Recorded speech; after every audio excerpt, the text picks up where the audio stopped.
Welcome to the Benzino Podcast, where we're calling a spade a spade. Great to be here with you guys today. Damn! It's bad enough when you have players on the opposing team clout chasing, jealous, envious. We got a video on Angel Reese coming out later. But when it's your own coach jealous of you, when it's your own coach clout chasing off you, when it's your own coach using your moment to try her best to steal some shine, to steal the spotlight, that's when we've entered a new level of bizarro world. Now, Stephanie White cried. Being the most anticipated athlete in the history of your sport, stepping onto the court for your biggest night yet, only to realize the person supposed to be in your corner is actually trying to take your spot in the limelight. In the world of professional basketball, the bond between a coach and their star player is usually sacred, built on a foundation of mutual respect and shared goals. But in Indiana, something feels deeply off. The air in the locker room is getting heavy, and it's not just because of the pressure to win. It's because of a growing suspicion that head coach Stephanie White isn't just coaching Caitlin Clark, she's competing with her. While the world watches Caitlin's every move, it seems Stephanie is doing everything in her power to make sure the cameras catch her, too. This isn't just a coaching mismatch. It feels like a calculated attempt to hijack the greatest clout train in sports history. But the most disturbing part isn't what's happening during the game. It's what happened when the cameras were supposed to be focused on a career milestone. It all came to a head during what should have been a landmark moment for Caitlin Clark's branding empire. The debut of the CC1S was supposed to be a victory lap, a physical manifestation of her impact on the game. Fans were buzzing, the media was primed, and the atmosphere was electric. But as the cameras zoomed in to capture the footwear of the future, they found something completely unexpected. Stephanie White wasn't wearing standard coaching gear or team-issued apparel. She was rocking her own custom-made Nike lows, emblazoned with her own name and her old jersey number, 22. It wasn't just, We're going to leave you alone on defense, CC. We're not going to try to disguise you on defense, CC. We're going to make this day about me and about Angel. Oh, wow. All right, Stephanie. All right. We got Caitlin Clark showing off the shoes. Caitlin Clark debuts the CC1s. And then here we have the Amazon Prime broadcast showing us a choice. It was a statement. In a league where branding is everything, upstaging your superstar's shoe debut with your own Frankenstein sneakers feels less like a coincidence and more like a tactical strike. The Amazon Prime broadcast didn't just happen to notice them either. There are whispers that the production was specifically encouraged to highlight the Stephanie White ones, shifting the narrative from a young star's milestone to a coach's nostalgia trip. This level of narcissism is rarely seen at the professional level, and it makes you wonder if the coach is more interested in her own fit check than the scoreboard. But wait, because the obsession with that specific jersey number goes much deeper than a pair of shoes. To understand why this is so deeply personal, you have to look at the history of the number 22 in Indiana.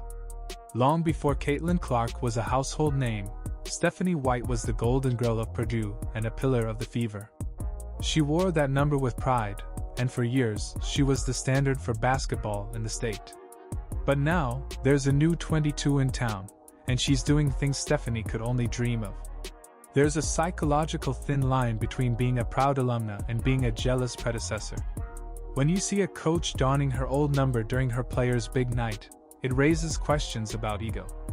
Is Stephanie trying to remind everyone that she was the 22 first? It's a passive-aggressive tug-of-war for the soul of the franchise. It's almost as if she's saying, "You might be the star now, but this is still my house." This kind of manipulation can be toxic for a locker room, especially when the person responsible for the strategy is the one who seems most insecure about their own legacy. And if you think the shoe incident was an isolated event, you haven't looked at the trail of breadcrumbs she left behind in Connecticut. The way Stephanie White arrived in Indiana was already shrouded in a bit of mystery and controversy. She essentially boo-hooed her way out of a winning situation with the Connecticut Sun, claiming she needed to be closer to her family and her roots in Indiana. On the surface, it's a touching story of a hometown hero returning to save the franchise. But critics are now looking at it through a different lens. Did she really want to go home? Or did she see the Caitlin Clark wave coming and realize she could ride those coattails to a level of fame she never achieved as a player? The selfish Stephanie narrative is gaining steam because it feels like she's using the fever as a launchpad for her own broadcast career rather than focusing on building a championship roster. She's an opportunist who knows that being adjacent to Caitlin Clark is the fastest way to get your name in the headlines. But riding a wave is one thing, trying to drown the person who created the wave is something else entirely. And that brings us to the actual basketball being played, where the sabotage becomes even more apparent. When you look at the X's and O's on the court, the coaching decisions start to look less like mistakes and more like intentional slights. Why does it feel like the offense is designed to prioritize everyone except the generational talent? There have been multiple instances where Caitlin is left on an island defensively, while other stars on the team are given help and sophisticated schemes to hide their weaknesses. Then there's the Kelsey Mitchell situation. While Mitchell is undoubtedly a talent, the way Stephanie White pushes the Kelsey Mitchell for MVP narrative feels like a direct jab at Clark. It's a classic divide-and-conquer tactic. By elevating another player to superstar status in the media, she effectively tries to dim Caitlin's shine. It's a subtle way of telling the world that the team's success isn't because of the rookie phenom, but because of the veteran players the coach really believes in. But the fans are smarter than that, and they've noticed that when the game is on the line, the play calling often ignores the best shooter on the floor. It's almost as if the coach would rather lose her way than win Caitlin's way. The main character syndrome doesn't stop at the arena doors either. Take the Indy 500 for example. Stephanie White has lived in Indiana for decades. She played there, she coached there, and she's been a part of the community for ages. Yet, she never seemed to have much interest in the iconic race, until Caitlin Clark showed up. Suddenly, she's there, front and center, making sure she's seen in the same orbit as the rookie. It's a pattern of clout chasing that has become impossible to ignore. Whether it's an interview, a red carpet, or a broadcast segment, Stephanie seems to find a way to insert herself into the narrative. She's become a professional coattail rider, making sure that every bit of notoriety Caitlin earns, she gets a piece of too. This isn't how a mentor behaves. A mentor stays in the shadows and lets the student shine. A clout chaser grabs the microphone and tries to finish the student's sentences. But the most diabolical part of this entire dynamic is how she uses her background in media to protect herself. Because Stephanie White has a foot in the broadcasting world, she knows exactly how to manipulate the narrative. She knows which reporters to feed information to and how to frame a story so that she comes out looking like the sophisticated veteran dealing with a difficult young star. This is where the gaslighting begins.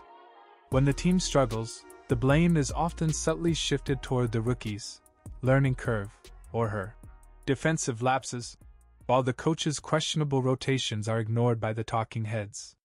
She has built a shield of media debut. Can't make it up. There's giving everyone else their due in interviews, then there's this whole other level of BS. So the announcers were told to talk about this too. The definition of narcissistic abuse, manipulation, and gaslighting from Stephanie White to CC is absolutely diabolical, and CC should sue them all. CC, this is the coach that rides for you? This is the coach that rides for you? Is that what you're trying to tell us? Is that what you're trying to tell me? She rides for you? No one has your back more than this cloud chaser? All right. She is dreading getting CC that allows her to be passive-aggressive in plain sight. She can troll her own player with custom shoes and then act surprised when people call her out on it. It's a high-level game of psychological chess, and right now, it feels like Caitlin Clark is playing against both the opposing team and her own sideline. The allegations aren't just coming from random internet trolls anymore. They are coming from people who see the eye test failing every single night. The fallout of this toxic dynamic is starting to seep into the locker room, and you can see it in the body language of the players. There's a palpable tension during timeouts. When a coach is more worried about her personal brand than the team's chemistry, the players can feel it. It creates a vacuum of leadership. If the star player can't trust the coach to have her back, why should anyone else? We've seen this story before in sports. I'm selfish Stephanie White. I'm egomaniac Stephanie White. We're going to do it my way or it's the highway. We're going to lose doing it my way or we're going to win doing it my way. Instead of winning and doing it your way and losing not as often. No. Stephanie White is a clout chaser. Kelly, clout chaser. Amber Cox, clout chaser. But Stephanie White, last night, she used And it usually ends in one of two ways. Either the coach is exposed and removed, or the star player gets tired of that BS and looks for a way out. The idea of Caitlin Clark being forced to sue for narcissistic abuse or workplace manipulation might sound extreme, but the generational run of allegations against White suggests that the situation is reaching a breaking point. You have to wonder how much longer the front office can ignore the fact that their biggest asset is being stifled by an asshat ego. What's truly shocking is how blatant the disrespect has become. Most people in Stephanie's position would be doing everything to protect the golden goose of the WNBA. Instead, she's out here debuting sneakers like she's a signature athlete. It's a total clown show that is bordering on professional malpractice. You have a player who has brought more eyes to the sport than anyone in history, and instead of building a statue for her, the coach is trying to steal her jersey number and her spotlight. This kind of insecurity is a loud SHT show that the league doesn't need. Fans are rightfully asking, who needs enemies when your coach is your biggest hater? The trash individual comments are starting to pile up, and the pressure is mounting for someone to finally call a spade and hold the coaching staff accountable for this bizarro world behavior. In the end, the success of the Indiana Fever shouldn't be about Stephanie White's legacy or her custom Nikes. It should be about the game and the players who actually put the ball in the hoop.